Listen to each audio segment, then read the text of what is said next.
Já estamos de volta com o Direto do Plenário, com imagens do plenário do Supremo Tribunal Federal, já com a presença dos ministros e do representante do Ministério Público no Supremo Tribunal Federal, Procurador-Geral da República, para o início da sessão plenária desta quinta-feira, que, como sempre, vamos acompanhar ao vivo o Direto do Plenário.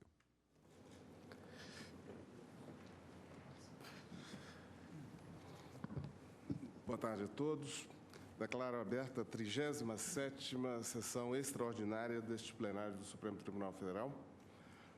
Passo em seguida a palavra ao senhor secretário, Luiz Tomimatsu, para que proceda a leitura da ata da sessão anterior. Ata da 34ª sessão ordinária, realizada em 4 de dezembro de 2013, presente o senhor ministro Joaquim Barbosa, ausente cadamente a senhora ministra Carmen Lúcia, em representação do Supremo Tribunal Federal na reunião do Conselho Científico e na 97ª sessão plenária da Comissão de Veneza, na cidade de Veneza, Itália. Procurador-Geral da República, Dr. Rodrigo Janot Monteiro de Barros, apregoados mandados de segurança. Trago os senhores ministros se alguma observação a fazer sobre a ata. Não havendo, declaro-a aprovada.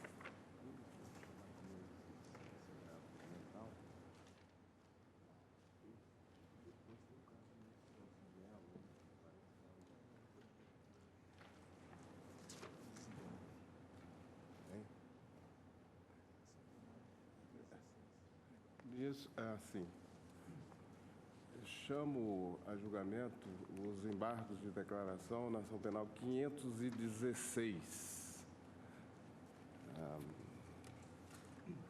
O ministro, originariamente era o ministro Aires Brito, o relator. Então, o ministro Barroso, Vossa Excelência não vota, mas... Há um voto de desempate do ministro Celso de Mello. Senhor presidente, houve uma questão suscitada nos autos a respeito do resultado deste julgamento na sessão anterior, quando se registrou o empate.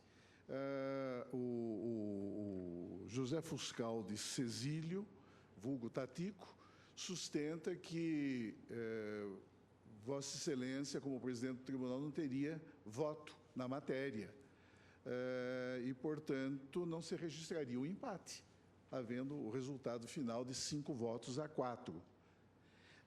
No entanto, senhor presidente, quer se analise o artigo 146 do Regimento Interno do Supremo, na redação anterior à emenda regimental 35 de 2009, quer se analise esse mesmo preceito regimental, já atualizado pela emenda regimental 35 de 2009, o que se verifica é que, num caso como este, em que houve, inclusive, a suscitação de matéria constitucional, o eminente Procurador-Geral da República, por exemplo, introduziu na discussão do tema uma alegação concernente ao princípio que veda a proteção insuficiente, que é uma das dimensões em que se projeta o postulado da proporcionalidade, que é um postulado eminentemente constitucional, de extração constitucional. Portanto, só isso já bastaria para legitimar, senhor presidente, a participação de Vossa Excelência, independentemente da ocorrência ou não de empate. Isso em face da antiga relação. Ocorre que o artigo 146 do nosso regimento interno foi derrogado, substituído por uma outra norma com conteúdo completamente diverso. Portanto, hoje, o presidente do Supremo Tribunal Federal tem sempre direito de voto em todas as matérias. Daí a razão pela qual entendo que se mostra legítima a proclamação do resultado ainda parcial de 5 votos a 5. 5 votos pela absolvição, 5 votos pela condenação. Eu tenho, portanto, voto de desempate, senhor presidente, se Vossa Excelência me permitir. Continua. Em sessão realizada em 27 de setembro de 2010, o plenário do Supremo Tribunal Federal condenou José Fuscal de Cesílio a 7 anos de reclusão e ao pagamento de 60 dias multa pela prática, em continuidade, de diversos delitos de apropriação indébita previdenciária, artigo 168-A, parágrafo 1º, inciso 1º do Código Penal, e de sonegação de contribuição previdenciária, artigo 337-A, inciso 3º do Código Penal. Os delitos em questão referem-se a valores devidos a título de contribuição previdenciária que deixaram de ser recolhidos ao erário no tempo oportuno, período de janeiro de 1995 a agosto de 2002, por sociedade empresária na qual José Fuscaldi Cezílio exercia função gerencial. O crédito relativo às obrigações tributárias em referência foi constituído pela autoridade administrativa competente em 14 de março de 2003, notificações fiscais e lançamento de débito números tais e tais, havendo a empresa contribuinte deixado de apresentar a impugnação administrativa cabível. No dia seguinte àquele em que esta Suprema Corte proferiu decisão penal condenatória contra José Fuscaldi Cezílio, o réu condenado, nascido em 28 de setembro de 1940, completou, um dia depois do julgamento condenatório, completou 70 anos de idade. 4 dias após a realização da mencionada sessão de julgamento, portanto, no dia 1º de outubro de 2010, o crédito tributário a que se refere a presente ação penal foi extinto, em razão de seu integral pagamento, acrescido dos respectivos consectários, folhas tais. Em 6 de dezembro de 2010, o acórdão consubstanciador do julgamento emanado do plenário do Supremo Tribunal Federal foi publicado no Diário da Justiça Eletrônico. Em face dessa decisão, José Fuscaldi Cezílio interpôs em 10 de dezembro de 2010 o presente recurso de embargos de declaração, folhas 2.408 a 2.416. Sustenta a parte embargante, em síntese, a ocorrência, no caso em exame, de 2 causas extintivas da punibilidade. De um lado, a prescrição da pretensão punitiva do Estado em razão da alegada incidência na espécie da hipótese de redução do prazo prescricional, hipótese prevista no artigo 115 do Código Penal. De outro, a quitação integral dos débitos tributários em causa nos termos do artigo 9º, parágrafo 2º da Lei 10.684, de 2003. Em 20 de setembro de 2011, o acórdão ora embargado foi republicado por determinação do ministro relator, com o objetivo de que dele constassem os registros concernentes aos debates travados em plenário a propósito da ocorrência ou não da prescrição da pretensão punitiva estatal. Em 27 de setembro de 2011, a parte embargante ratificou os termos do recurso de embargos de declaração o recurso anteriormente interposto. O eminente ministro Aires Brito, na condição de relator originário da presente causa penal, proferiu voto no sentido de rejeitar a pretensão deduzida pela parte embargante, no que foi acompanhado pelos eminentes ministros Teori Zavascki, Rosa Weber, Carmen Lúcia e Vossa Excelência, senhor ministro Joaquim Barbosa. O eminente ministro Luiz Fux, por sua vez, ao proferir voto vista nesta sede processual, manifestou-se pelo reconhecimento na espécie da extinção da punibilidade do ora embargante, entendimento também perfilhado pelos eminentes ministros Dias Toffoli, Ricardo Lewandowski, Gilmar Mendes e Marco Aurélio, sendo importante referir que todos esses votos acolhem o fundamento concernente à extinção da punibilidade resultante do pagamento integral, com todos os seus consectários, da contribuição previdenciária objeto da imputação penal.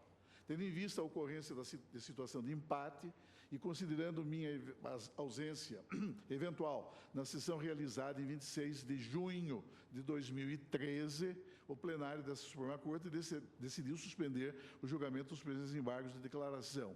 Sendo esse o contexto, passo a apreciar a pretensão deduzida nessa sede processual. Portanto, há 5 votos que rejeitam a pretensão do ora embargante: ministro Aires Brito, ministro Teori Zavascki, ministra Rosa Weber, ministra Carmen Lúcia e Vossa Excelência, senhor presidente, ministro Joaquim Barbosa.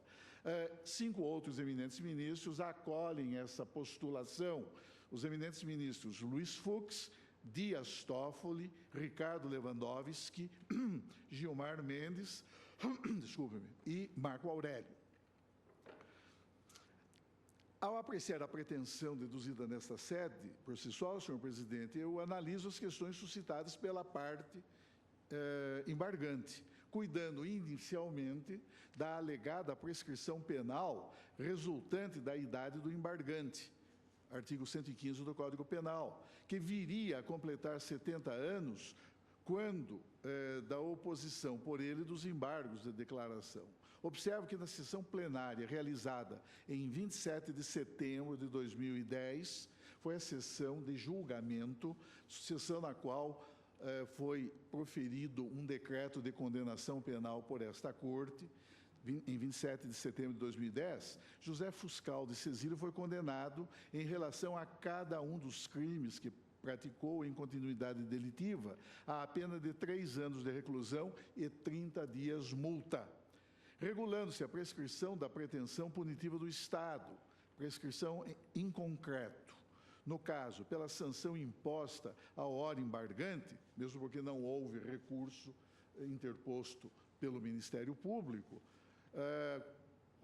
considero, portanto, a regra do parágrafo 1º do artigo 110 do Código Penal, constata-se que o prazo prescricional concretamente considerado é o de 8 anos, artigo 109, inciso 4º do Código Penal, observado na definição desse lapso prescricional, o que se contém na súmula 497 desta Suprema Corte.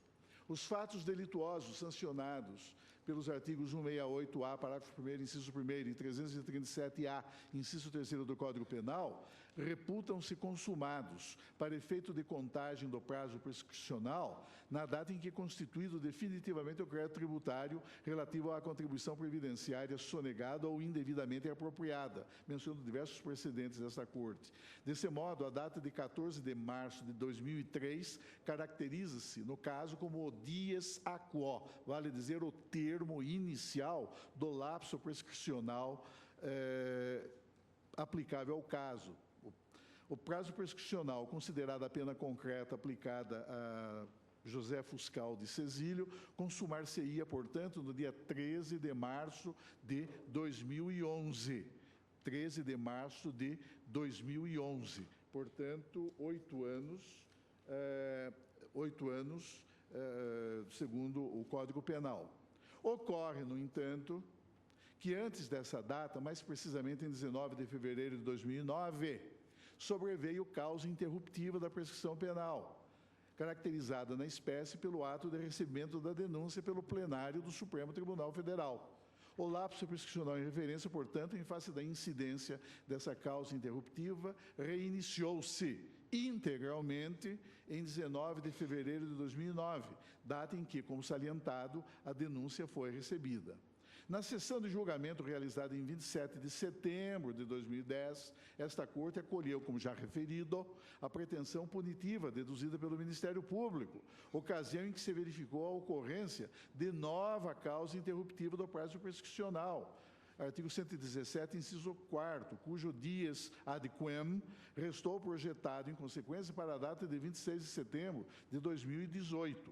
No caso, o acórdão emanado do plenário do Supremo, consubstanciador da condenação imposta em sede penal originária, foi proferido, portanto, rememorando, em 27 de setembro de 2010, data em que Fuscaldi ainda possuía 69 anos de idade, sendo certo que ele veio a completar 70 anos no dia seguinte, ou seja, no dia 28 de setembro, portanto, um dia após o julgamento, em 27 de setembro.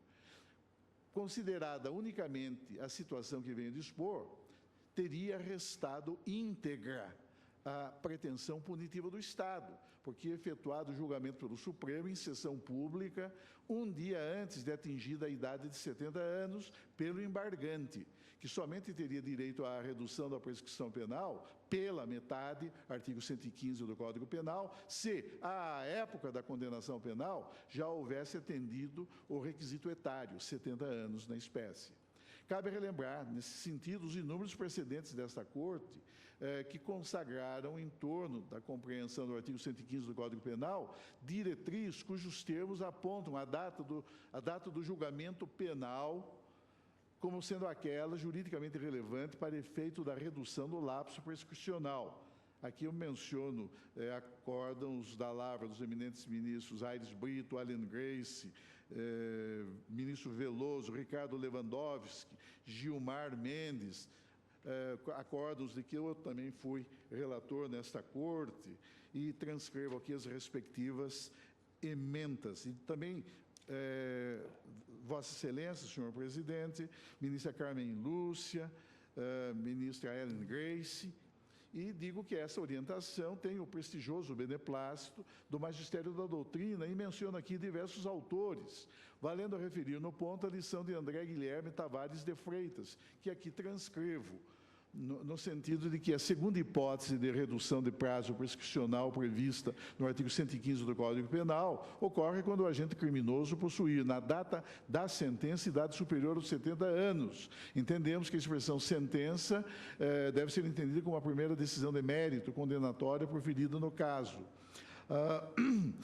E, apesar da divergência doutrinária a respeito, também entendemos que o Estatuto do Idoso, ao dispor em seu artigo 1º que idoso é aquele que tem idade igual ou superior a 60 anos, não derrogou o artigo 115 do Código Penal, para o fim de viabilizar a redução do prazo prescricional para aquele que tenha 70 anos ou mais de idade no momento da sentença condenatória. E, nesse sentido, inclusive, há acórdão da lavra da eminente ministra Ellen Grace, dizendo que o artigo 115 do Código Penal não sofreu derrogação alguma em face da superveniência do Estatuto do Idoso. Portanto, a idade continua a ser mesmo a de 70 anos. Então, por tal razão, o Supremo Tribunal Federal tem reiteradamente proclamado que a data de realização da sessão pública de julgamento em que proferida a decisão condenatória constitui ela própria marco interruptivo do lapso prescricional, e não a data da ulterior publicação formal do acórdão. E menciono acórdãos que não são apenas de hoje, mas também de ontem, RTJ 62, 87, 95, etc. e tal, HC 70.641 de São Paulo, de que foi relator o eminente ministro Sepúlveda Pertence, ou acórdãos deste egrégio tribunal, de que eu também próprio fui relator. Neste caso, neste HC 70.810 do Rio Grande do Sul, de que eu próprio fui relator, essa Corte decidiu que, aspas, a data em que o acórdão condenatório interrompe a prescrição é aquela em que se realizou a sessão de julgamento na qual o tribunal decidiu o recurso interposto pelo Ministério Público por seu assistente, e não a data em que se deu, em momento ulterior, a publicação formal de referido acórdão, precedentes. Essa compreensão do tema vem sendo reafirmada pelo Supremo Tribunal Federal em diversos outros precedentes, nos quais, inclusive em sede penal originária, em processos penais originários instaurados perante esta Corte, tem assinalado que, mesmo em face do que se contém no artigo 117, inciso 4º do Código Penal, na redação dada pela Lei 11.596 de 2007, o julgamento coram populo, em sessão pública pelo tribunal, qualifica-se tal julgamento como causa interruptiva da prescrição penal, independentemente de formal publicação em momento ulterior do acórdão respectivo. Menciono aqui o agravo regimental, no agravo regimental na ação penal originária 409, que foi relator o eminente ministro Teori Zavascki, julgamento ocorrido em 19 de setembro agora, de 2013, o HC 103.686 do Rio de Janeiro, de que foi relator o eminente ministro Dias Toffoli, também outra ação penal originária, os embargos de declaração na ação penal originária 396 de Rondônia, de que foi relator a eminente ministra Carmen Lúcia. O entendimento que venho dispor é também acolhido por eminentes penalistas, etc. e tal. Menciono aqui, transcrevo fragmentos de algumas dessas lições. Pois bem, então, em princípio, não estaria consumada a prescrição penal.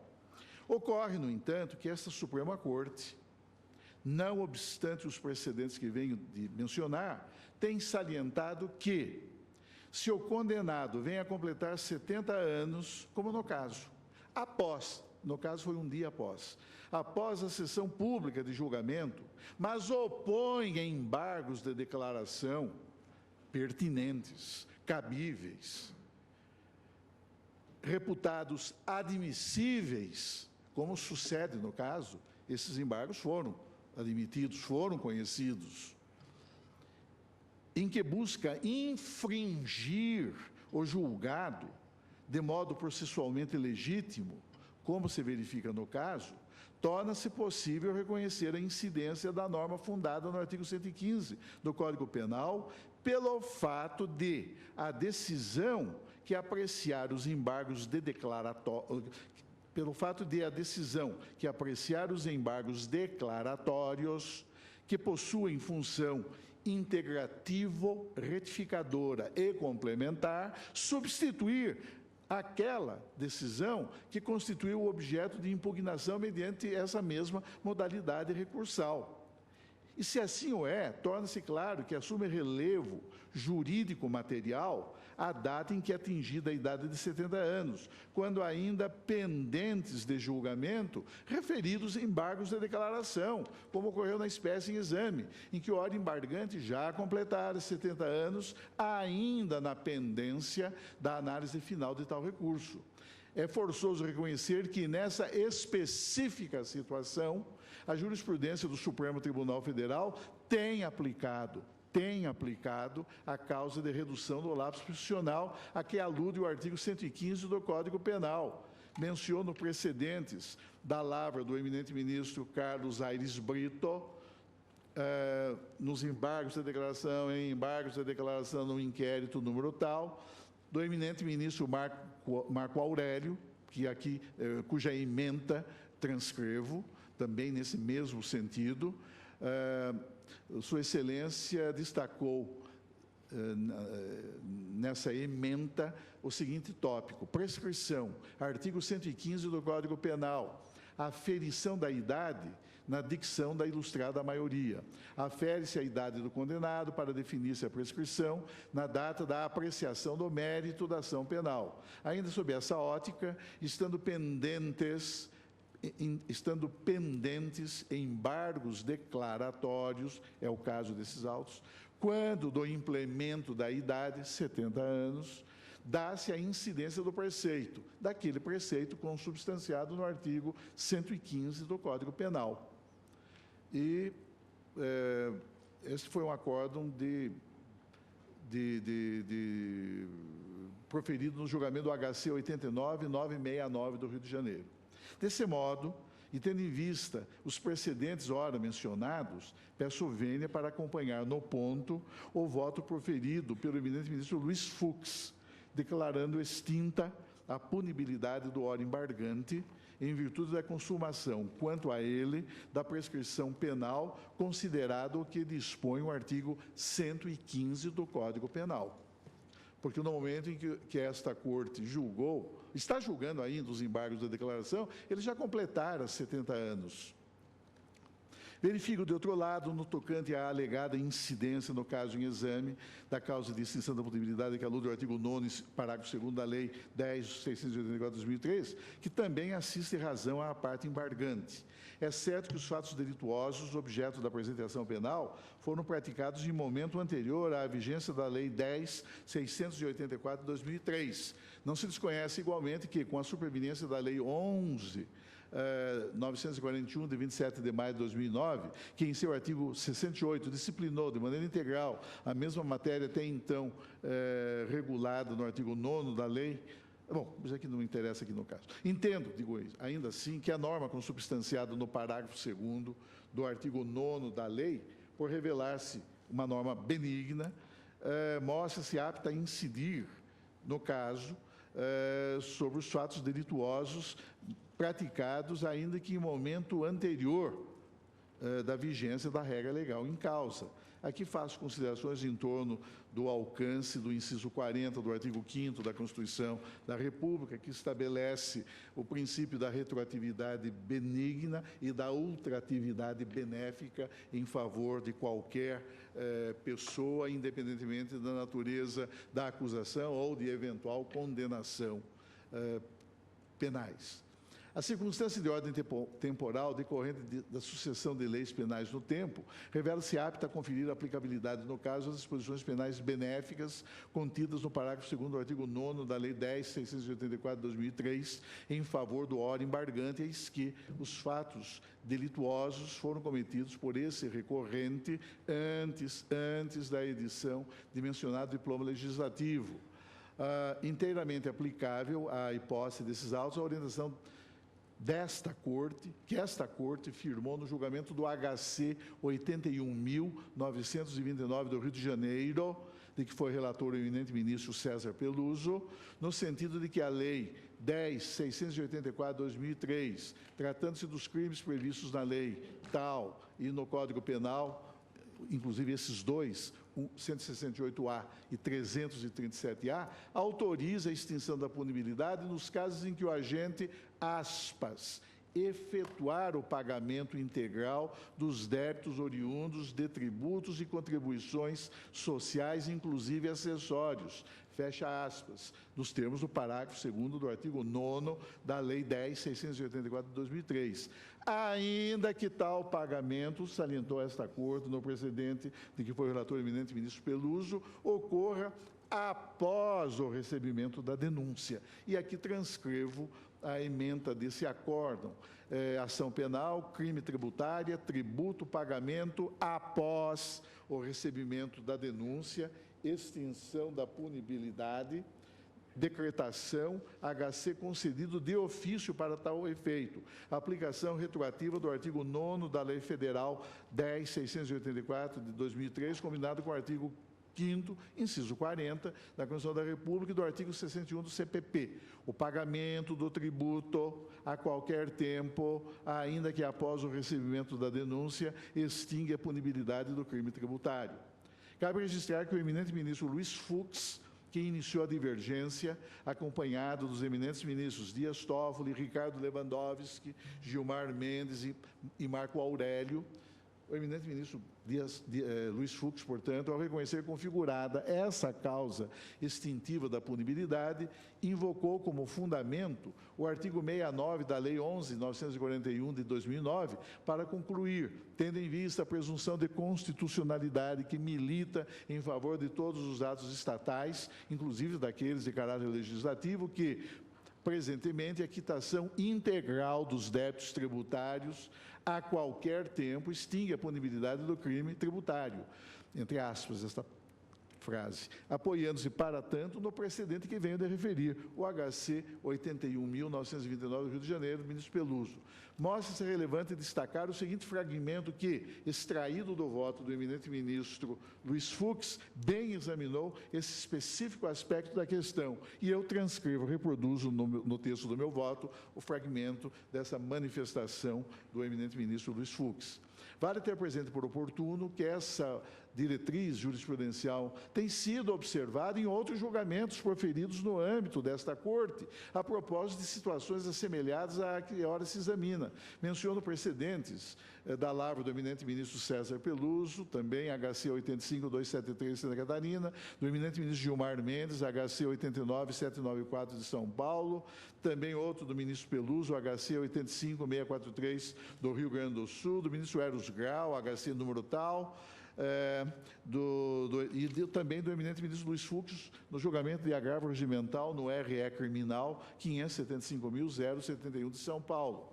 Digo que essa posição tem sido placitada por eminentes autores, Antônio Cláudio Mariz de Oliveira, cuida, não é, um belo artigo dos aspectos do ilícito penal tributário, Hugo de Brito Machado, Fabrício Antônio Soares, sobre crimes tributários e previdenciários, Silvana Peruzzato, cabendo referir ante a pertinência que se reveste o magistério de Fernando Capês, ilustre membro do Ministério Público Paulista, hoje titular de mandato legislativo na Assembleia Legislativa do Estado de São Paulo, e Capês também reproduz o trecho da sua obra nesse mesmo sentido. Assim, peço vênia para dissentir daqueles que, na linha do voto proferido pelo eminente ministro Aires Brito, perfilham o entendimento. Aqui são os dois fundamentos, não é? que foram rejeitados pela corrente contrária. Então, eu estou pedindo vênia para